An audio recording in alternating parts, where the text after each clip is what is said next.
In this lesson, I'm going to show you guys how to factor quadratic trinomials, specifically in cases where a equals 1 or the leading coefficient is 1. So quadratics that are written as trinomials where there is no coefficient for the x squared term because it's an invisible one. So if you've got a case like this, listen and I will help you factor it. So first of all, let's talk about the standard form of a quadratic so we understand what I mean by a, b, and c. So ax squared plus bx plus c is the standard form of a quadratic. So when I talk about a, which I'm going to get to in a second, I'm talking about the coefficient of x squared. So as you notice in the example above, that a is an invisible 1, right? That those are the cases that we're solving today. And then b is the coefficient of x. So in my case, the b is 11. And c is the constant number. It's the one that's alone without a variable. So in my case, it is a 24. All right. So now that we've labeled a, b, and c, we understand what those are. The method that I'm going to teach you is called product and sum.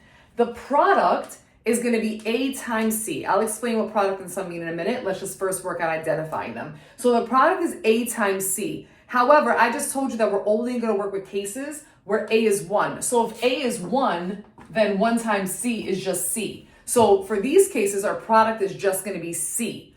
But I'm showing you that it's a times c because when a is not 1, that's going to change, all right? The sum is always going to be b. So the sum is going to be the coefficient of x, all right? So in my case, my product is c, so it's 24, and my sum is my sum is 11.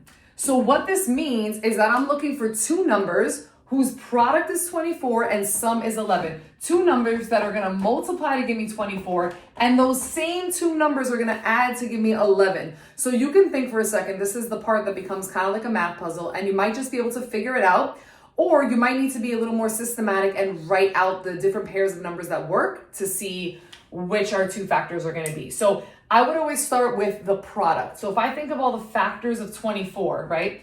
First of all, they're both positive, so I know that both of these numbers are also going to be positive. So factors of 24 are 1 and 24, 2 and 12, 3 and 8, 4 and 6, and that's it, right? After that, these numbers just reverse. So now that I have my factor pairs, I look at all these and I ask myself, which one of these pairs is also going to make the second equation true? Is also going to have a sum of 11, right? And you realize that 3 and 8 is going to work for both. 3 plus 8 is 11, and 3 times 8 is 24. So I found my numbers. Once you find the two numbers that work, we're going to open up our two binomials, right, to make our two factors. We're going to begin with the variable that was in the trinomial, so x. And now I'm just going to write these two numbers in. So it's a positive 3 and it's a positive 8, and I am done. X plus 3 times x plus 8 is the factored version of this quadratic. If I wanted to check, I can do that easily by just foiling this out and making sure I end up with the trinomial I started with. So we're going to do that real quick. If you need help learning how to foil, look for the video on multiplying binomials. Otherwise, I'm going to go through a little quickly. So x times x, x squared, x times 8, 8x, 3 times x, 3x, and 3 times 8, 24. And now I see that I can combine these two like terms. And once I do that and bring down the rest, I have the same trinomial that I started with, and that's how I know that I correctly factored. All right, example number 2, you will notice that the difference is that I have a negative sum this time. So my product here is 27. Remember, our product was a times c, so 1 times 27. Our product is 27, and our sum is negative 12. So if I'm looking for two numbers that multiply to a positive but add to a negative, what I already know is both of those numbers better be a negative, all right? So I'm thinking about the factors of 27. So the factors of 27 are going to be negative 1, negative 27, negative 3, negative 9, and that's it actually, right? So I've already found all my factor pairs, and now I'm looking to see which of these will also add up to give me the sum that I'm looking for, which is negative 12. And that answer is negative 3, negative 9. So just like before, I'm going to set up my two binomials. They begin with the variable in my quadratic, and then I just insert the two numbers. So minus 3, minus 9. X minus 3 times x minus 9 is the factored version. All right, last example, x squared plus 3x minus 10.